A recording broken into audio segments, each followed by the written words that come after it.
He knocked me over. I landed on the dog bowl.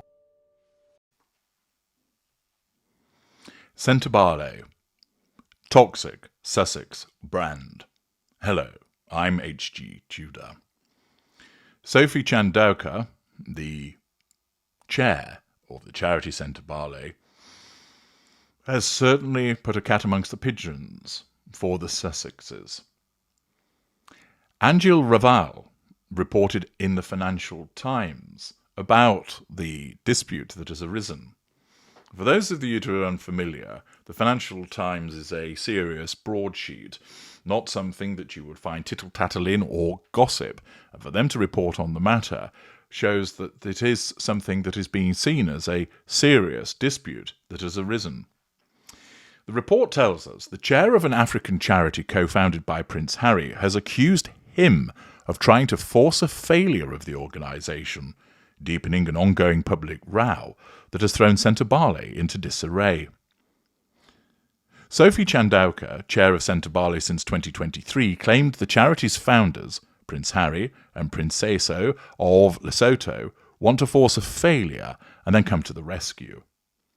The royal patrons and all 5 of the charity's trustees earlier this week resigned rather than remain involved with Chaundauka as chair.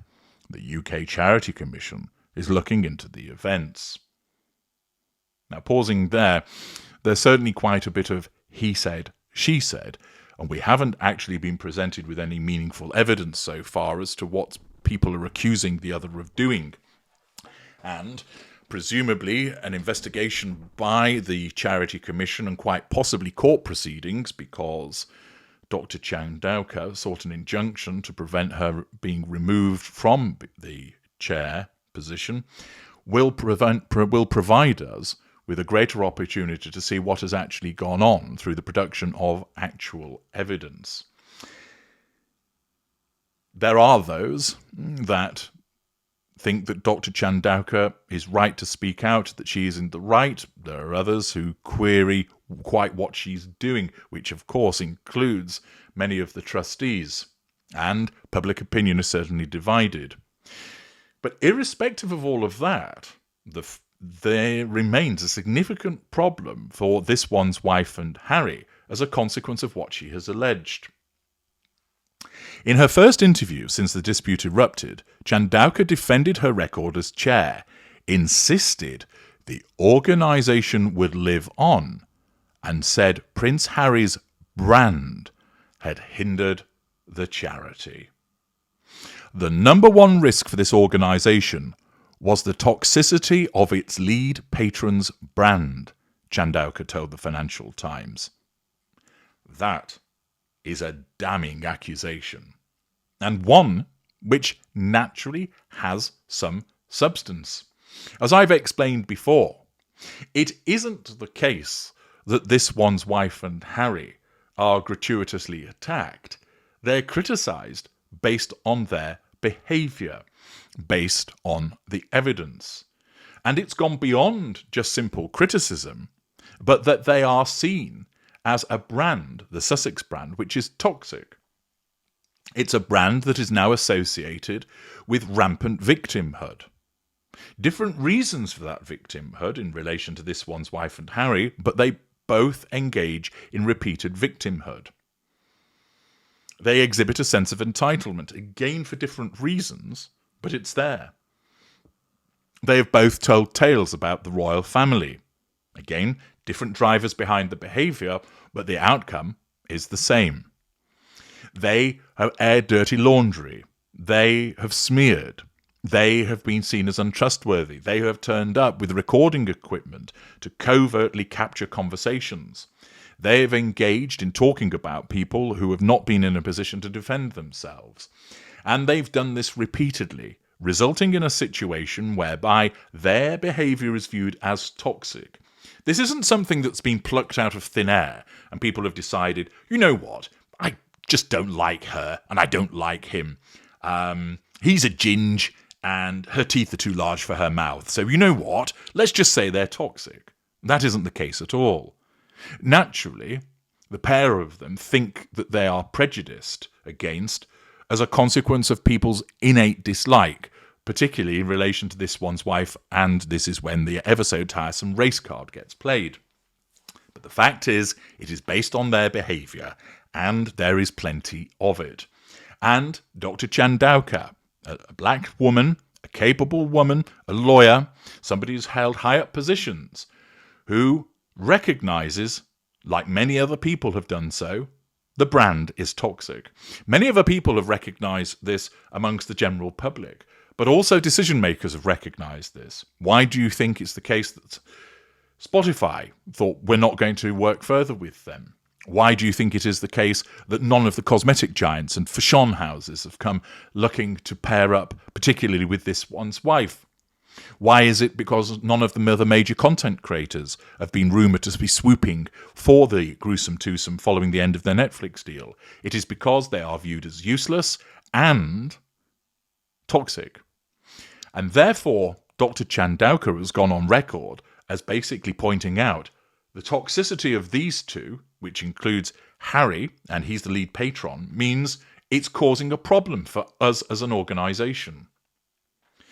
The charity's future was thrown into doubt when the co-founders announced they were stepping away from Sentebale after the trustees tried and failed to remove Chaundauka as chair.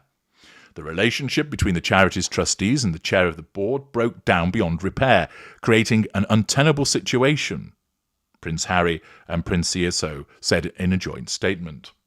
These trustees acted in the best interest of the charity in asking the chair to step down, while keeping the well-being of staff in mind.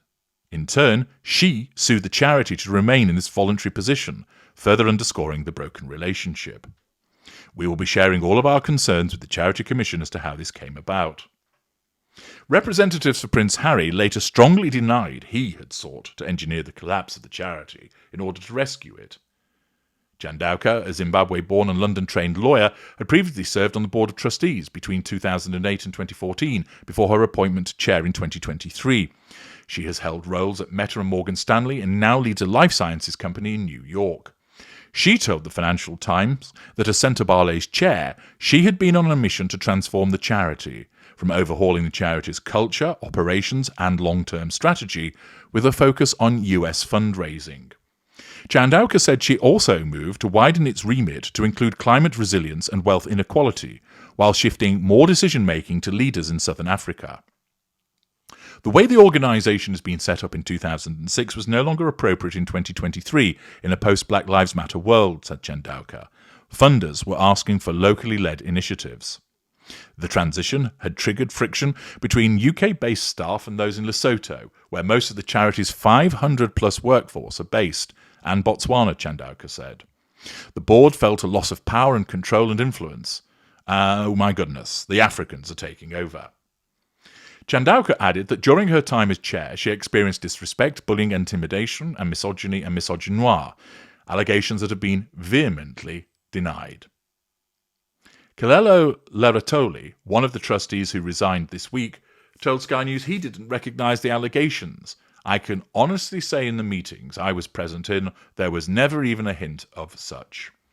Tensions came to a head in February when trustees sought Chaundauka's resignation, blaming her for the charity losing out on funding, while simultaneously increasing spending on consultants, according to people familiar with the matter. Chaundauka said she had filed a report to the Charity Commission that month. I view the request for my resignation as being a direct response to my raising significant concerns regarding the charity's current governance, management and administration, she wrote in the complaint, seen by the Financial Times. On March the 5th, Chaundauka took the dramatic step of applying to the UK High Court to try and block a boardroom vote to remove her. They thought I wouldn't have the audacity to proceed with the court action, she said.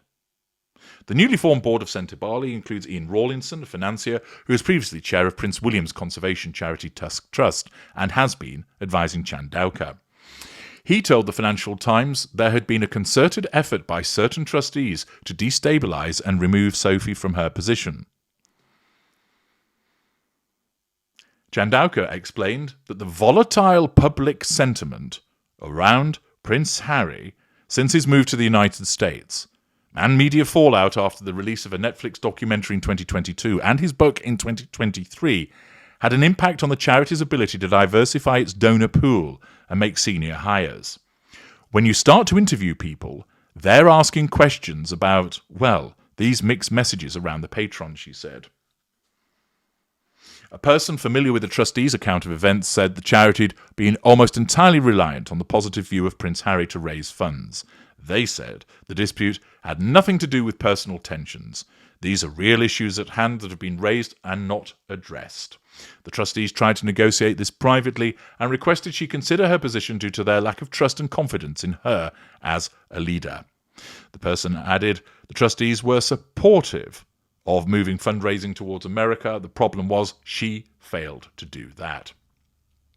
Lawyers for Prince Harry said there had been a breakdown in relations between the chair and key individuals, including some staff, trustees and major funders.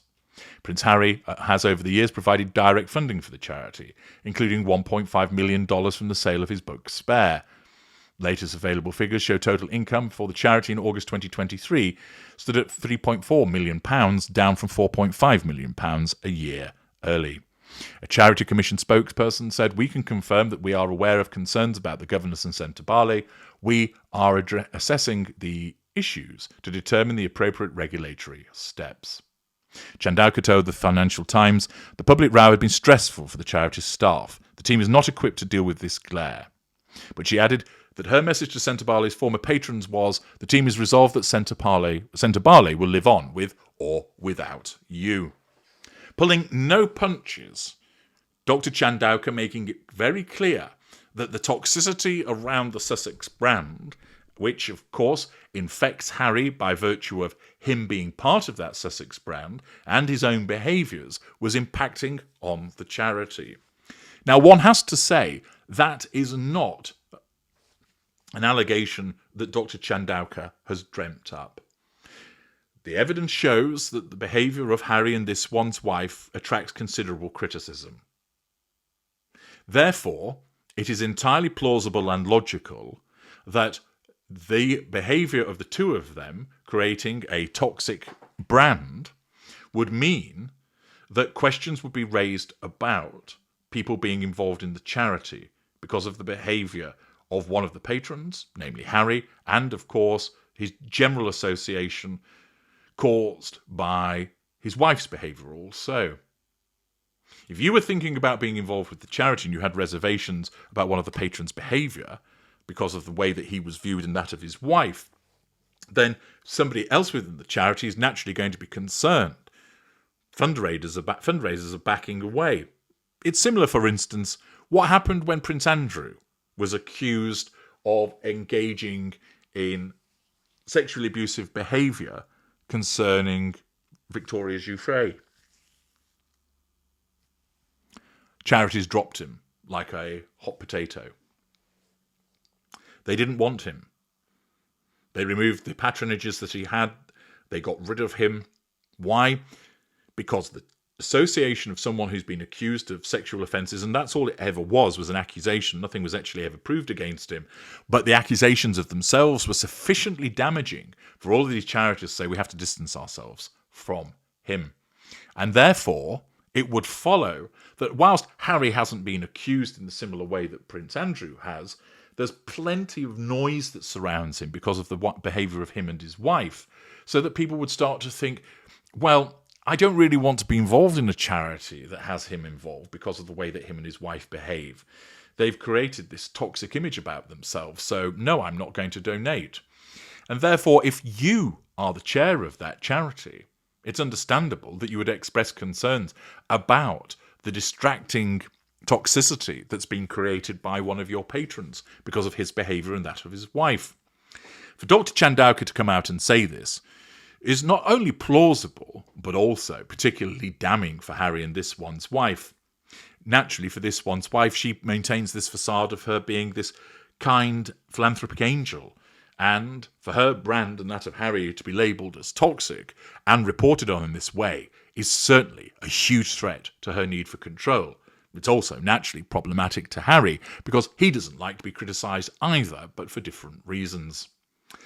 Accordingly, there does appear to be weight in what Dr. Chaundauka has to say, and this is another problem for the Sussex brand, that an intelligent, noteworthy woman who has worked with Prince Harry on this charity for for quite some time, has now turned around and said there was a problem in relation to him because his brand is toxic. And that is a problem for both Harry and this one's wife. I'm H.G. Tudor. Thank you for listening.